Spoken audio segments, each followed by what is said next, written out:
This next episode that you're about to hear is one that I feel that requires an introduction.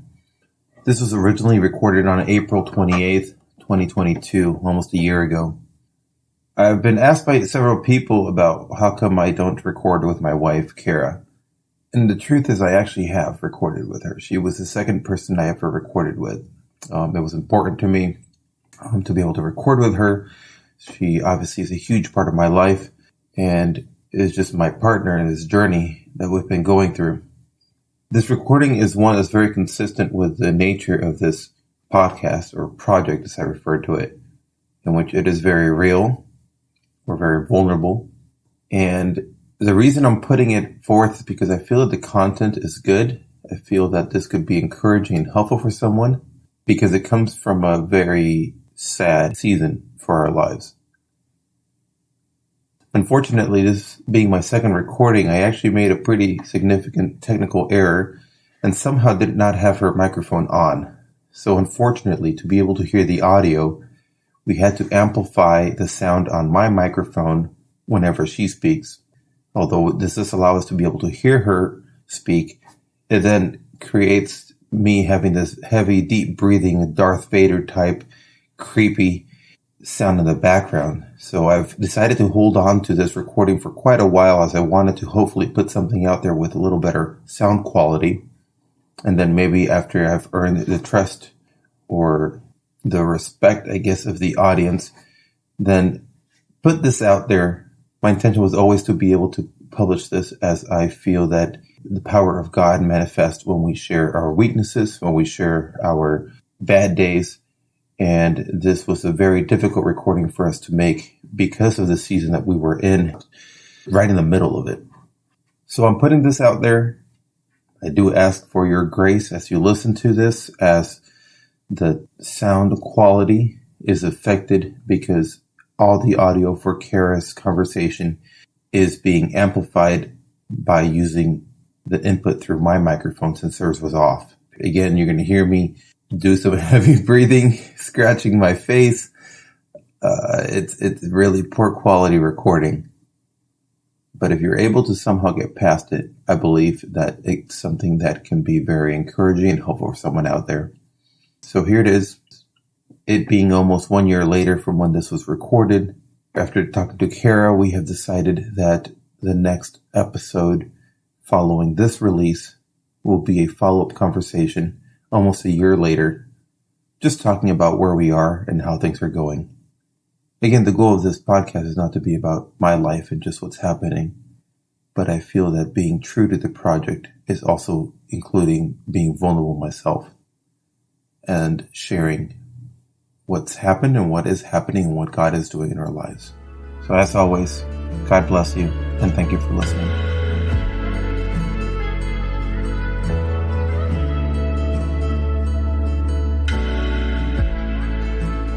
This is my wife, Kara. I'm really excited to have you talk with me and be able to just record our conversation and see where that goes. Why don't you tell me a little bit about you? Well, my name's Kara, and I have been a mom for the past 15 years. And before that, I was a kindergarten teacher. And I was born in Walla Walla. And then went to California and then came back up here and met you in high school. And in about 3 weeks, we're going to be celebrating 19 years of being married. Yeah. So right now, we're currently going through a very difficult season in life.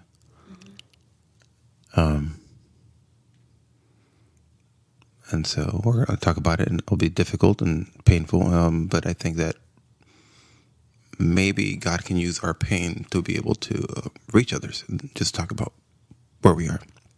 Obviously, our lives are not defined by this last season, but this is the one that we're currently in, and it's a pretty big one. So why don't tell me about what's going on right now in your life? So we have a little boy, Adric, that we have had for almost 2.5 years. And we've been fostering him. And we were all set to adopt. And the case went to termination. But then things started changing. And the course started changing. And now we are looking at the reality that he is going to be moving out here in a few days. I forgot that we were actually going to termination. That was plan A, adoption. And officially, it's still the plan per courts until that gets changed here right now. So this weekend, he's going to be leaving tomorrow morning, Friday, and then he'll be gone until Monday evening, which is the second time he does this. He did this last weekend also. Mm-hmm. But prior to that, he had never left our home for more than 8-hour visits. Right. And the 8-hour visits were only going for like a couple of weeks. Before that, it was like 5 hours and then 3 hours. Mm-hmm. So kind of growing that way. Tell me about him coming to the house.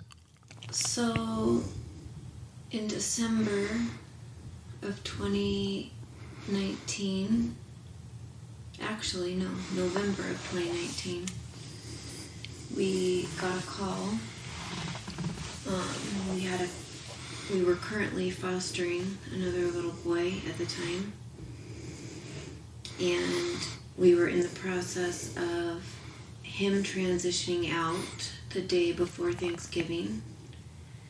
And so our family, although we knew all the way along that it was going to be not a permanent situation, it was really hard. And so our current placement at the time was going to be leaving on a Wednesday, the Wednesday before Thanksgiving. And that Tuesday, I got a call from the state saying that they had a little baby boy that was in the office that they were not able to find placement for, and asked if we would be willing to take him. And I said, no, I'm sorry, but we're currently transitioning out, and our family just needed a break and some time to heal and whatever. And I'd never said no before. We've never gotten a call where we've said no. Mm-hmm. Always said yes. Right.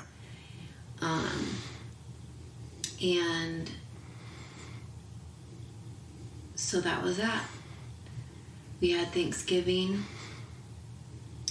The following Monday, I was going for a walk, and I got a call again from the state. And they said, would you please consider taking this baby?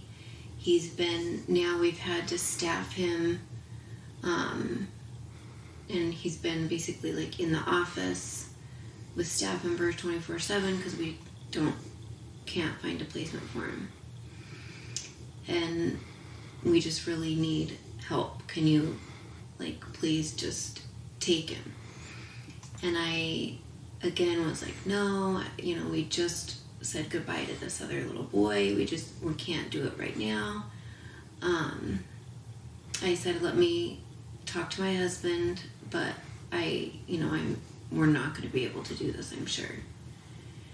So they kept calling, and finally I said, they called a second or third or whatever time and said, well, would you be willing to just do even just one night?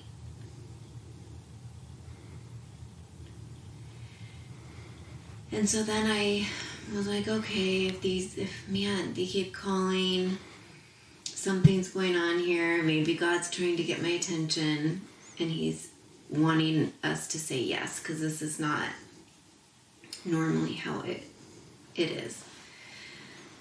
And I had been adamant on the no. Right. And so I tried to call you, and I tried to text you. Right. And no surprise there, you didn't respond. And so I had told the state, okay, I really, I need to get in touch with my husband. I've got to figure this out with him. Let me see if we can, make arrangements to do just one night. Mm-hmm. So finally at 4:00 or something, they called and they were like, have you been able to reach him, and what's the decision, basically? And I said, well, no, but I said, we can do one night. Because it's just one night. We could do, sure. Right, because I'm not returning your calls, because I'm not going to deal with it at work. You're not. This is a big conversation. This is not a brief thing, right? So I said, sure, you guys can bring him, but you're going to need to have a meeting in the morning and figure out where you're going to place him, because this is not going to be a placement. Right. So that's how he got in. Right. And today is April 28th, but on 5/2 it'll actually be 2.5 years. Mm-hmm. Well, so tell me about those 2.5 years, because that's a lot of growth. I want to hear first how you took the news of getting this call. And so I'm at work. I remember I'm seeing patients, and I'm getting the text and the questions, and I am not going to answer that question right now. A couple of reasons. One, I thought it's not a yes. It's not like it was a clear no. One, but two is, even if it was going to be a yes, it's a conversation. It's not something that we can do over text. Right. That said, I felt that fostering had been what God asked us to do. But in my mind, I also had told God we were going to, in my mind, I thought we'd have a few months in between. Mm-hmm. We're going to heal, maybe take a trip with the family. And then we can reconsider doing it again. Mm-hmm. But just 4 days earlier, Jake or the other child had left. So that was not going to happen. That was a clear no. When you then told me that you had said yes for one night, then I was upset. I remember being very upset at God, because we had positioned ourselves to serve him and to do what he was asking us to do. But part of that condition, I thought, was he was going to give us a break in between. He wasn't. I felt he hadn't listened to what I was saying, and he was here asking us to get right back on the saddle. And just 4 or 5 days, whatever, earlier, it was a sad Thanksgiving. You're crying, the kids are crying, everyone's sad. Even though we knew it was temporary, it was sad to see him go. Mm-hmm. And my job as a husband and as a father is to protect my family. And I can deal with pain. I don't like pain, but I can deal with it. But I don't want to see you and the kids hurt. So that made me upset, because that's not what I wanted. I had SOS clinic to go to that night, which is, for those that are listening, it's a free clinic. So I volunteered there for 2 hours at the end of my workday. And so it was a busy Monday, and so I left. And you want to hear that part? Yeah. Okay. And so I left to go to SOS.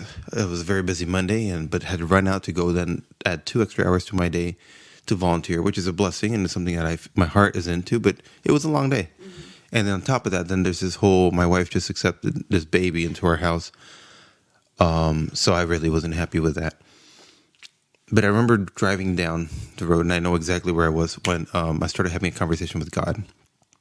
And I said, God, he's been so good to us. And over, he's proved his goodness and how his plans are better than ours.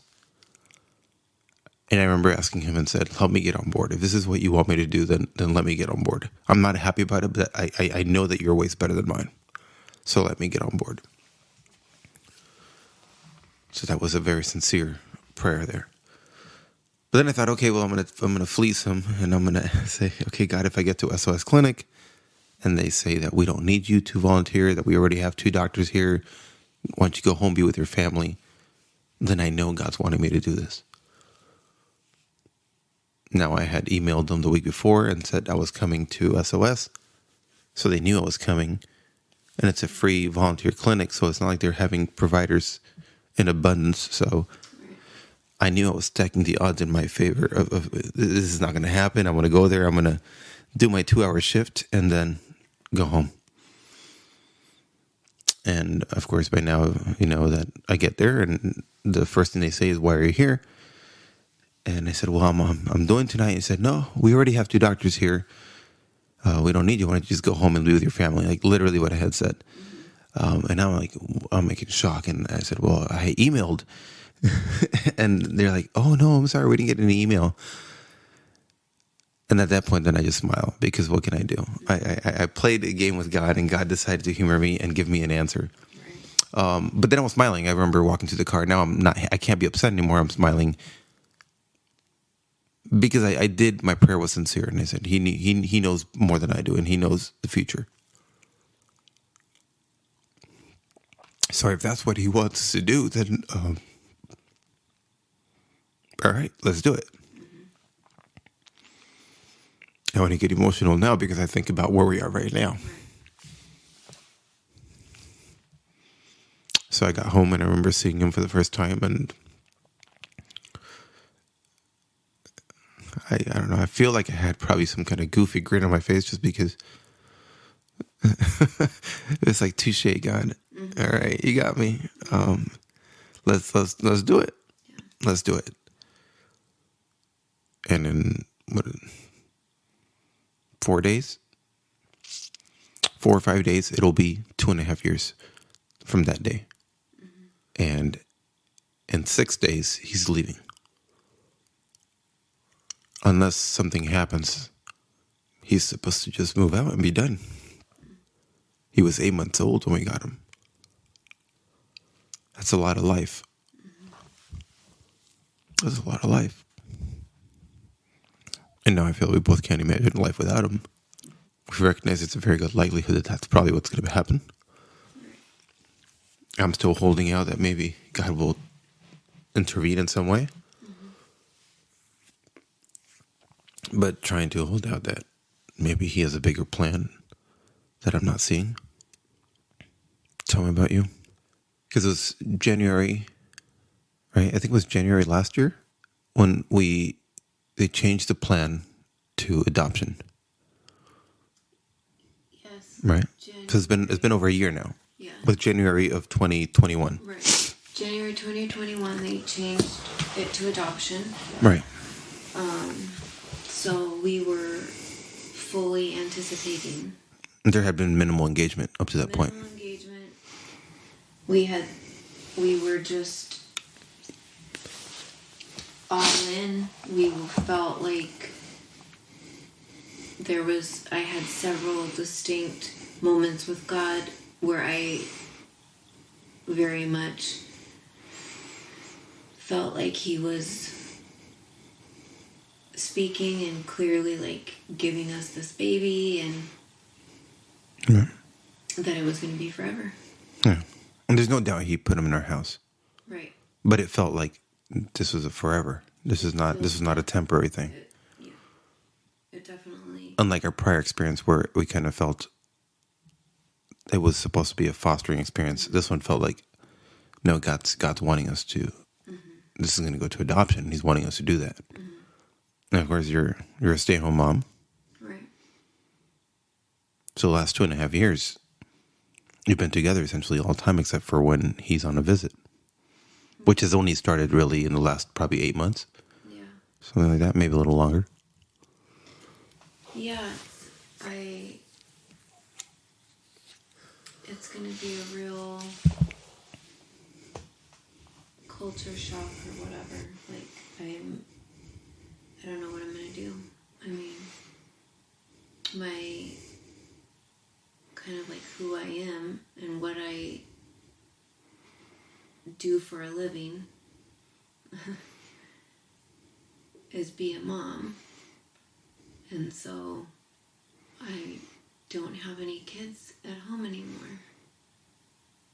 They're not in school, right? From one day to the next. It's just, yeah, it's really, I can't quite wrap my head around that. And it's not just what you do, it's you love him. Right. He's your son. Mm-hmm. I was telling someone today in my men's group, for 2.5 years, when he wakes up sick at nighttime, it's us. Mm-hmm. When he's been sick, has to go to the doctor, when he falls down, when he's hungry, when he's sad, when he's the ups, everything. Right. Everything has been us. Mm-hmm. And from one day to the next, it just ends. Mm-hmm. Or it's supposed to. Or it appears to. So it's more than just a job. That's your son. Yeah. What do you think? I feel like God has been taking me and us and our family on a journey with this whole process. I have felt like I have really had my heart transformed over the last few months.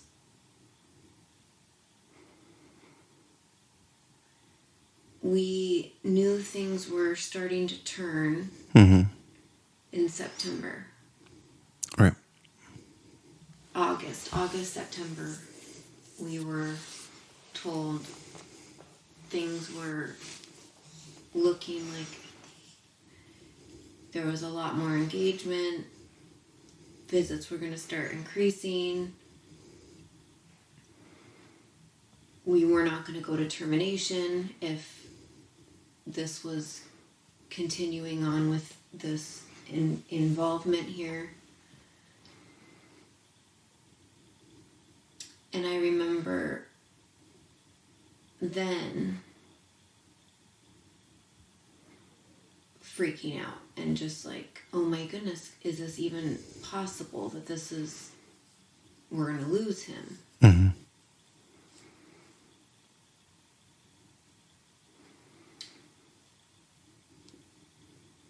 And I remember it initially, and for those first several months, I struggled with knowing how to pray. Because am I praying for somebody to fail? Am I asking God to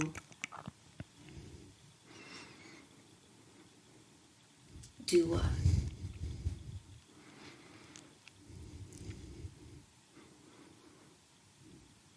I knew in my prayers and in my soul, I want him.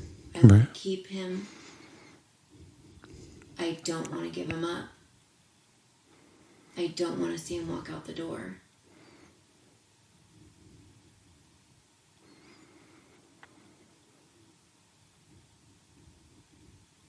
I definitely had feelings of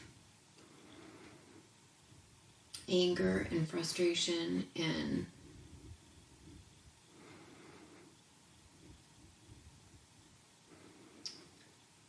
just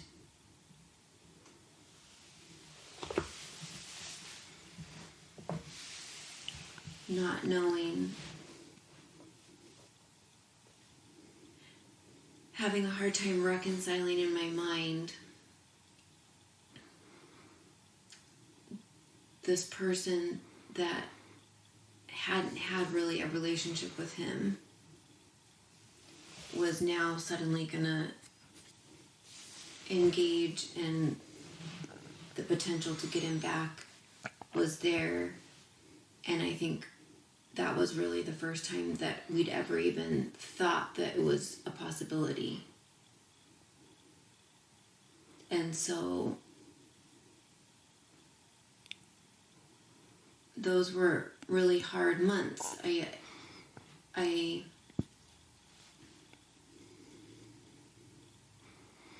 I didn't know how to pray, what to ask for.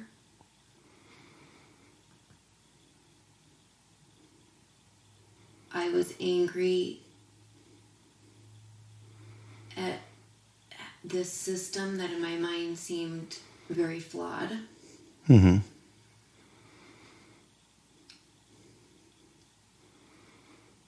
And now I think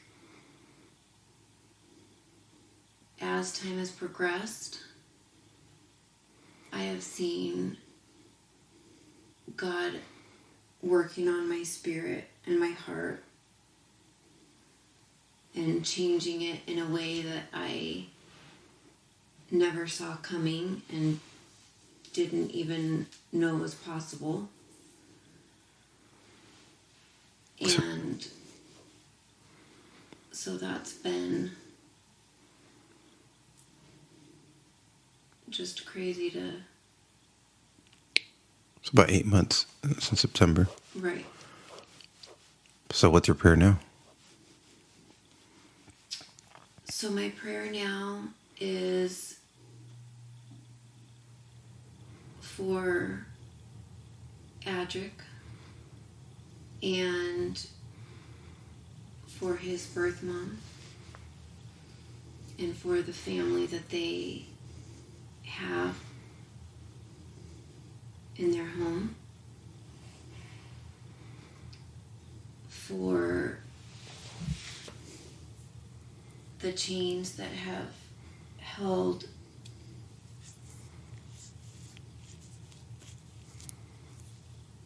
this family bondage or whatever you say. Sure. That has held this family in bondage for generations. I pray for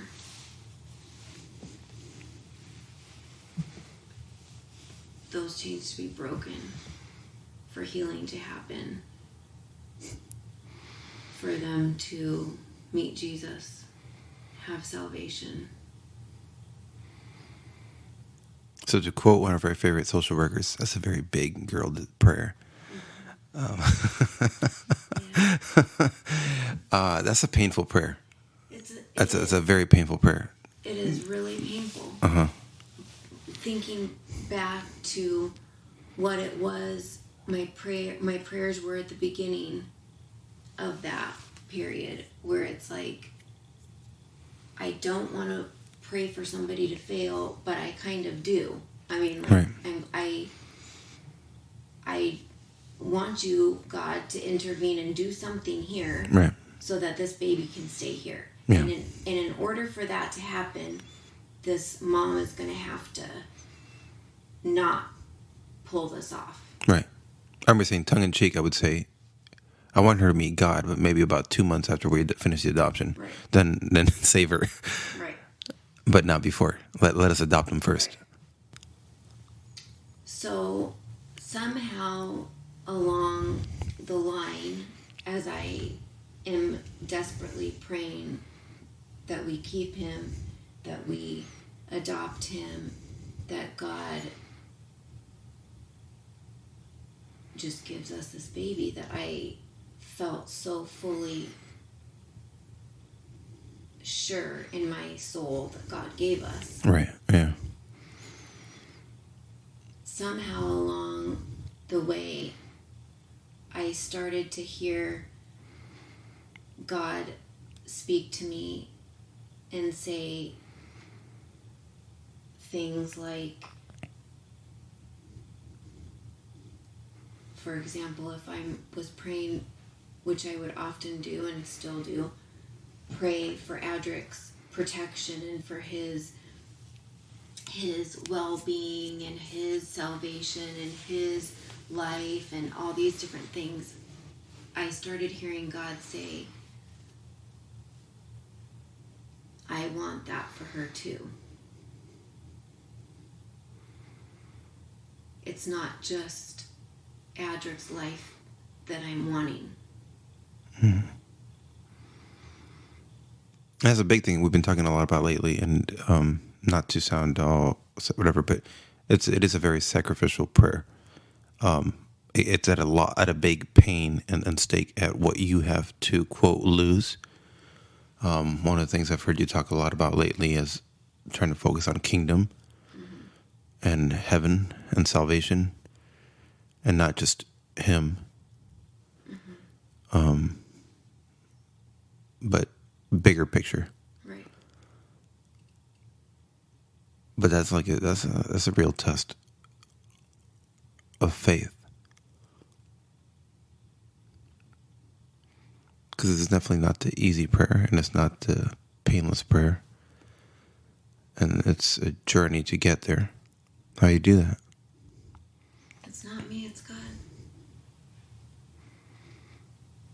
All I know is I have been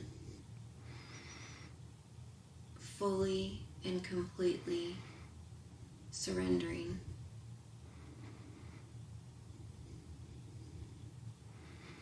And making myself available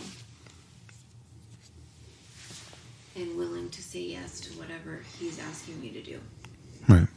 And as your husband, I see that. Like, I remember when we talked about it this morning. Initially, I felt I was judgmental and be like, well, it's lack of faith. She's giving up because she doesn't believe that God's going to make it happen. But after we had that big conversation a few months ago, and then, a while back, early on, and then in the 8 months process, and then just seeing it more and more, like I just see this totally posture of surrender that you're having for God's purpose over your well-being, emotional well-being. I think we both believe that ultimately His plan will be better than it is for ours. But right now, it's a painful one. Right. And it's when you're reminded of every moment that He's here and every moment that He's not here. So what do you do to hold on to your relationship with God during that time? Because we've lost other children before. Fortunately, I don't think we've ever really pushed 100% away, but it'd be understandable. You think of Job and you think of people, his friends saying, curse God and die. It'd be reasonable to be angry. I'm not saying it's the right thing, but the human thing would be saying, wait a minute, like, well, you got me into this situation. Why did you put me in this situation if you knew I was going to get hurt? Right.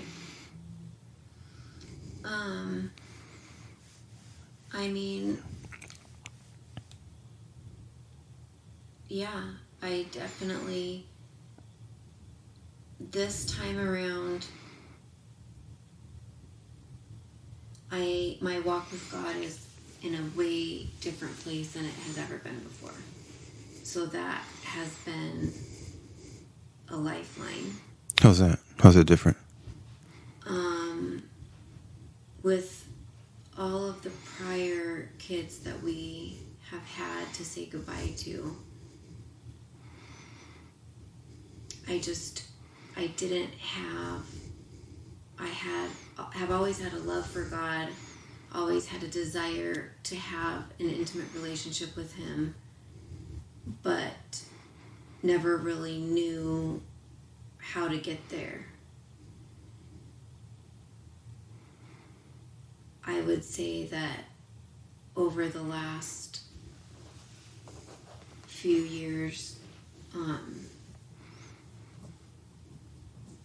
since we made a big shift and found a church family that really spoke to us in terms of who we feel like God is, and allowed us to kind of be a part of an environment that nurtured this relationship with God and this image of who God really is, that has allowed me to just be able to go in much deeper. And the way to do that is just spending time with him, praying. I pray all the time. Reading the Bible, having quiet time that I carve out specifically to spend time with him. I'm at a loss words. Because emotionally, it's not like I can be just disconnected, but obviously we're here. And that's what we're going through. I think for both of us, because of Monkey and because of health issues, this last 18 months or so has been a big time of surrender and trying to posture ourselves to be available for God and let him lead. And truly, like, stepping out and saying, if he wants us to walk on water, we'll try to do it. Mm-hmm. For me, I felt that early on, back in September or so forth, I'm not sure exactly what time, but before this kind of started, that I felt that God had spoken to me that he was going to be here and that we're going to raise him. I even had a dream where I felt he gave me his name because we're going to change his name if we adopt him, which is where Edric comes from. And in November, when he was about to leave, or it appeared to be that he was going to be leaving in the next couple of weeks, I remember getting scared and what I feel was abandoning the word that God had given me and being very scared. Then through different events, that didn't happen. And we're here now 5-6 months later. And he didn't leave like he was supposed to be leaving in about 3 weeks in November. Now we're almost into May, and I feel like I almost have a second opportunity to be able to do it again. And so therefore I'm kind of at this point, I'm saying, no, I'm holding on to that word that he gave me. I'm not going to just push it aside because the circumstance looks like it's not in our favor or it's not in what I want. I honestly feel I'm thinking that I'm not thinking that just because it's what I want, but I'm thinking I'm following what he told me, not just what I want. While at the same time trying to posture myself so that if the plan is for him to go, I know God is good. Mm-hmm. And I know, and we've talked about it, I know that he wanted him to be here. Yeah. I know he wanted us to parent him for 2.5 years. Mm-hmm. I know that he wanted him to be a part of our family. He wanted you to be his mom and me to be his dad. Ella, his sister, Ethan, his brother, Ava. And of course, all this adds more pain because it's our kids also hurting too. I know that. So at this point, I'm waiting for some intervention to maybe occur that would change things. But posturing myself so that if it doesn't, I have to find some kind of resolution or figure out how to make sense. And I don't feel that in any way, though, this situation changes my relationship with God. Mm-hmm. I definitely think it's drawn me closer. And I think that's one thing that I think is very unique about the situation, and the fact that I would say what I see from you and what I find inspiring from you is that I feel that you're drawing closer to God. And I see you in this very self-sacrificial, posturing yourself for pain.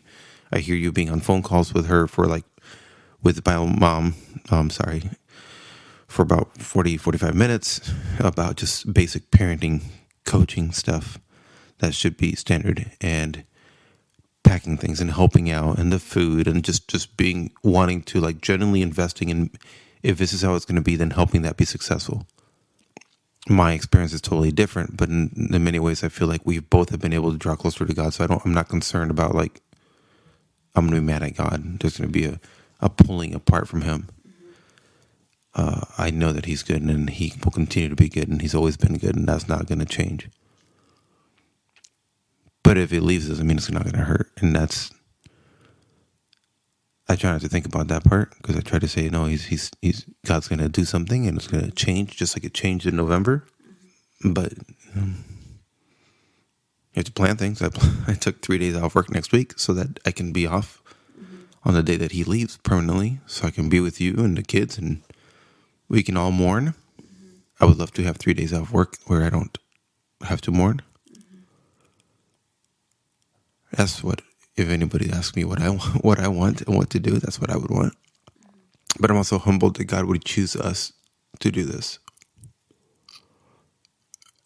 And I think, like you, we love Monkey. He was going to have to be in some place for 2.5 years. Maybe even more than one place, because it's the system. The system is bad. I think they try to do well. I don't think they're bad people. Just there's a lot of faults. There's a lot of things that are wrong. And so the ability for him to be in one stable home, to have created bonds, to be loved, to be safe, I'm glad that God provided that for him. But he's part of my life. We reference other kids. There'd been 4 other kids in our home, but never 2.5 years. What gets you up in the morning? I would imagine part of you doesn't not want to face a day. Yeah, I joke with you a lot that even though at the end of the day I'm so tired that I'd love to go to bed, but there's a big part of me that knows that if I go to bed, then the next thing I know it's gonna be morning and I have to start it, face it again. Right. I am a very task-oriented person, and so I have been getting through these last few months just staying really busy. God has used that strength of mine, I think, to then continue his work in me with the bio mom. Right. And giving me things that he's wanting me to do and things he's wanting me to reach out and offer and make myself available for her and for Monkey. Yeah, definitely more than what I'd like you to do.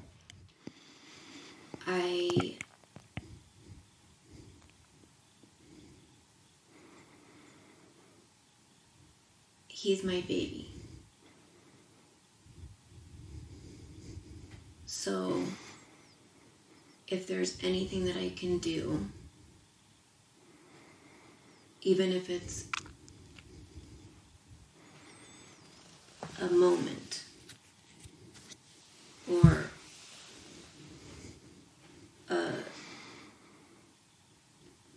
whatever that would ease any of his stress or make any of this transition easier for him, then I would do it. So I have been trying to just come up with every possible thing I could imagine.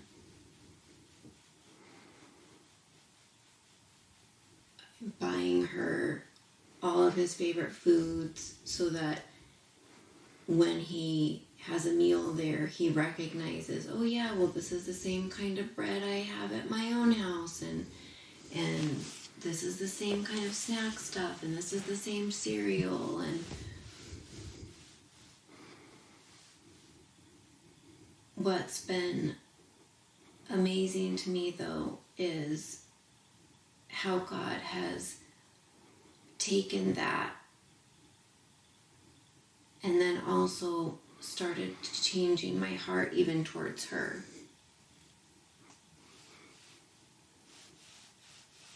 What used to be Almost adversarial.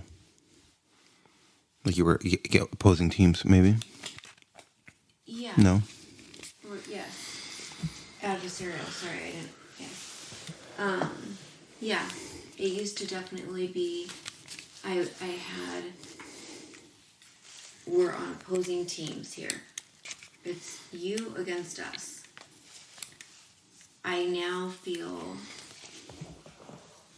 nothing but compassion for her. And I see that she's trying. And I see her reaching out to me and asking for help, asking questions, and just literally not knowing what to do. And so all I can say is that God has just really transformed my heart towards her. And that it doesn't make this loss easier at all, because it is like a death. Losing him is like a death, because we've named him, we've done what all parents do, and for 2.5 years. For 2.5 years, but we've imagined a life for him and planned what school he's going to go to and what kind of activities he's going to be good at, and he was going to be the sports kid, and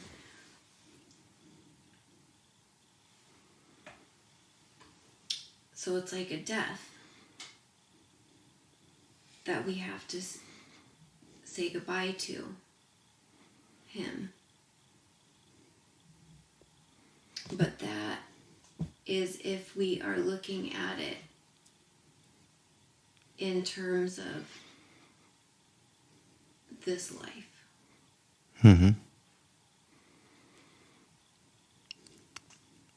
If I look at it in terms of eternity,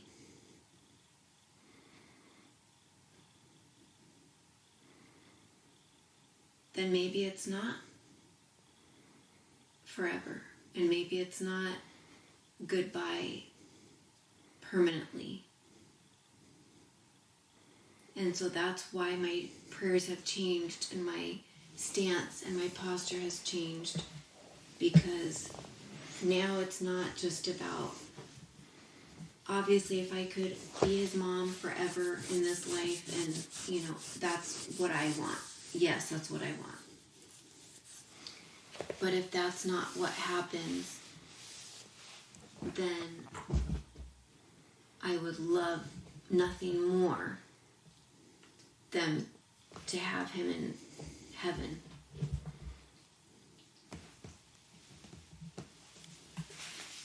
And it's not just him in heaven then, but it's his baby brother, his birth mom. My son is a much bigger picture.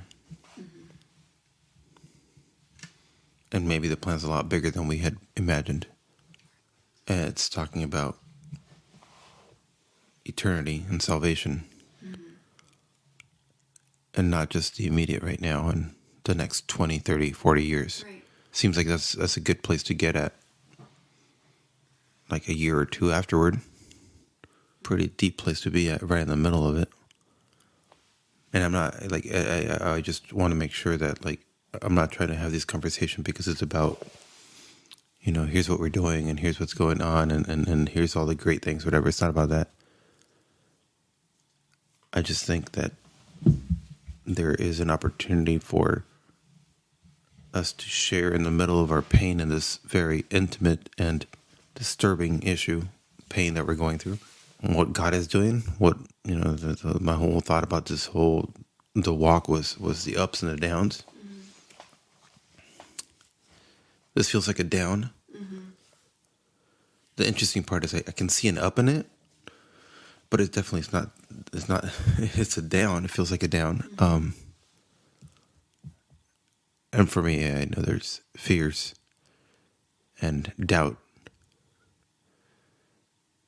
And specifically, it's interesting because we're both posturing for kind of sort of different things. Right. Both surrendering, trying to have it be His will. But we're both being obedient. We're both being obedient to what we're hearing. But in some ways, it makes it a little like we're both kind of going through a unique process because we can't really. Right. Because I'm seeing and I'm hearing what I'm hearing, and then you're seeing what you're hearing. And I generally feel, and I see it, that you are posturing yourself 100% to make yourself available to whatever God wants you to do. And when you lay it all down, I don't know. I'm not sure there's any great wrapping up or anything. It's just where we are right now. And it hurts. There's growth. Yeah, for sure there's growth. And I don't think 5 years, 10 years ago, this is where we would be. And I look at every situation as I have a choice. Right. Is this gonna destroy me? Or am I gonna open my eyes to the goodness of God in the midst of it? And what is He wanting to teach me? Right. How can I grow? How can I use this to better serve? It doesn't make the pain any easier. It doesn't take away the pain. We still have to go through it and bear it and face it.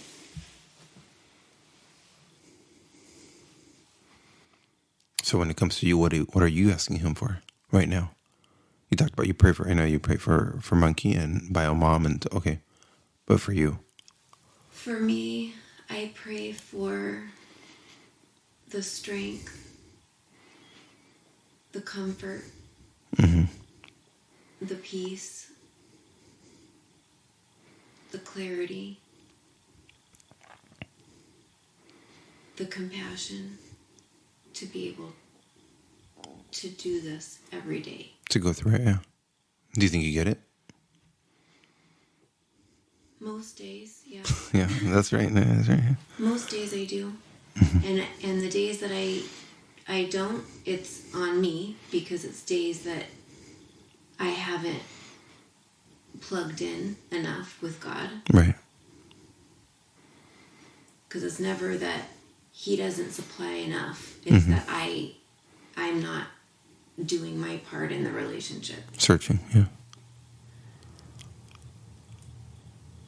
But yeah, so I am praying for Him to just get me through this and get us through this and get our kids through it, get Monkey through it. I feel like it's almost like we could have a whole talk about, as parents, how do you... So there's our faith and our experience, and then how do we help our kids so their faith is not injured? Right. So maybe they can also have growth, so they can get closer in the middle of pain. Right. And we're not in this laboratory where we're like behind the glass and we're not affected by it. We're being affected by it. Yeah. But specifically as a mom, even more, I think you moms do better. That is going to be addressed one way or another, either positive or negatively. It's not like there's no choice of ignoring it. Right. Ignoring it is making a choice. And that would be then, I'm not sure detrimental is the right word, but it wouldn't be growth and edifying. Right. So in the midst of you grieving and going through this process, what do you do with these 3 young lives who are also grieving and suffering and scared and anxious, and they can't sit here and verbalize it as well as we can? I have tried to, as best I can, communicate to them that we're doing this process. We're here because God asked us to be here. And that we know and believe and trust that God loves us and loves Monkey, and that he has a plan in place that we don't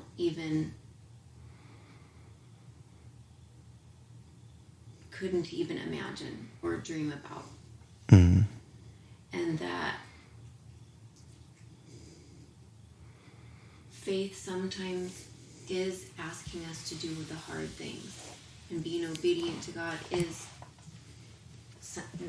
it's not always easy. It sometimes is hard, and it sometimes is painful, and it is going to require us at times to be broken. Right. But that my hope is that they see, though, that that's not where the story ends, though. Right.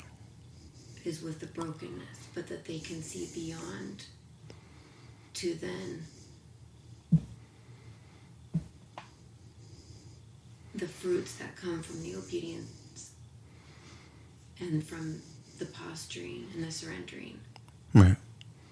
And we've had talks about that with them, trying to feel them out where they're feeling and how their emotional status is.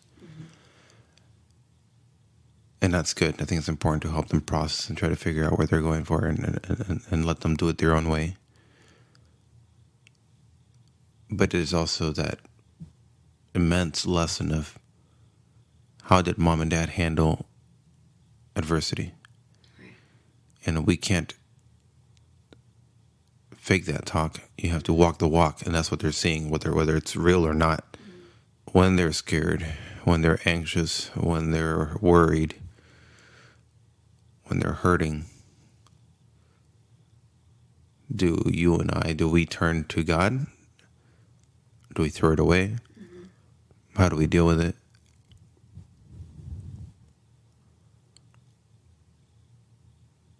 I think we've been trying to worship in the middle of it, mm-hmm. which I think is very powerful when it comes to when the chips are down, you worship. Right.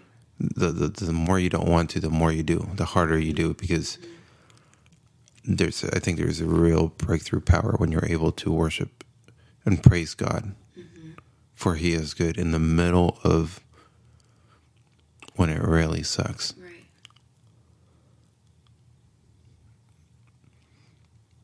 And I guess I would hope that that's a lesson that hopefully they are seeing, is this is how we cope. Right. This is how we... I think of the song, this is how we fight our battles. Yeah. Mm-hmm. Who does our strength come from? I think they've seen us both be broken. Mm-hmm. We don't hide the fact that we're hurting. Right. But I think we've been also very open about how we're pulling on God and drawing on God to help us for that, and on each other. And I hope that's something that they're able to walk away from this experience. I love it how you said it doesn't end in the pain. There's more to it. The other thing that you and I have talked about for a while is, who says that the story has to always be that it's I'm the one that, quote, wins in that, or I'm the one that things turn out for my benefit always. Maybe what God is using me is for someone else's benefit, right, for their salvation, for their souls. And my role is to carry the pain, and I should be okay with that. Right. I'm not saying we are. I'm not saying it doesn't hurt. I'm not saying it's difficult. Obviously, this is why we're trying to be open and sharing about it, because we're trying to be like, this is the ups and the downs. This is This is not a pretty picture. This is a lot of pauses because it's like very emotional. It's very real. It's so much here, but I don't even know where I was going. And again, I think it really is as simple as really worshiping when you're down. Mm-hmm. Whether it's a song or a prayer or a reading. Yeah. I get a chance to choose how I'm going to cope with it. Do you have a verse that you think has, like, in this season currently that has, like, really spoken to you? Or do you have, like, a go-to thing that you go to, or not really? Or is there a song or what? Well, one thing that has been a really powerful, so there's several things. Psalms is always kind of my go-to when I'm needing comfort, and so I have been reading again and again a lot of Psalms. But one thing that I have been amazed at is when we first got him, I very clearly heard an audible voice. We were trying to think about names. Right. And I heard in my mind a voice say, Adric. I'd never heard the name before. It was like, oh, that's weird. Like, it's unusual. Don't know. It kind of was going along with our theme because we were like, oh, our youngest was Ava, so we need to have another A name. Mm-hmm. So I looked it up, what it meant, and it means like darkness or something like that. And I felt very, very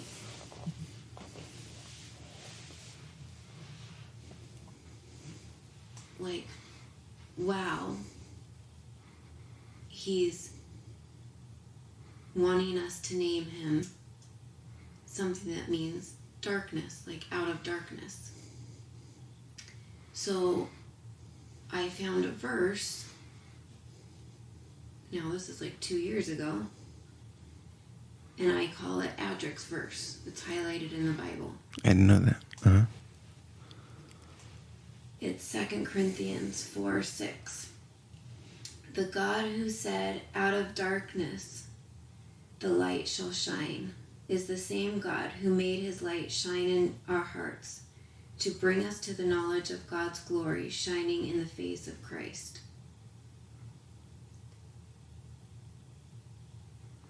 So early on, I had this whole idea that I was understanding, oh, God was bringing Adric out of darkness and bringing him into the light. And now my perspective is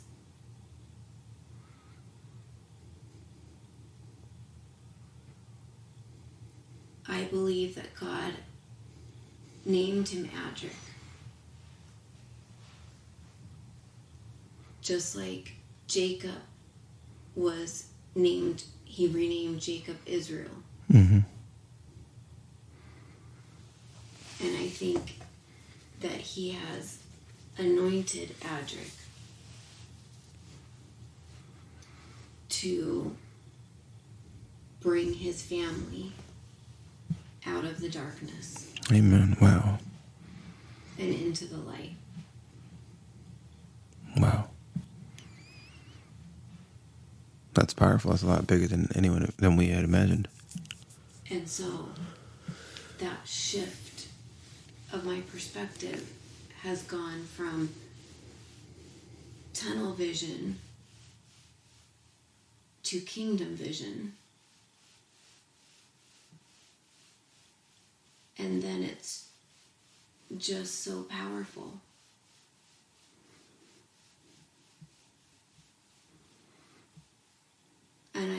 hope that the roles we've been given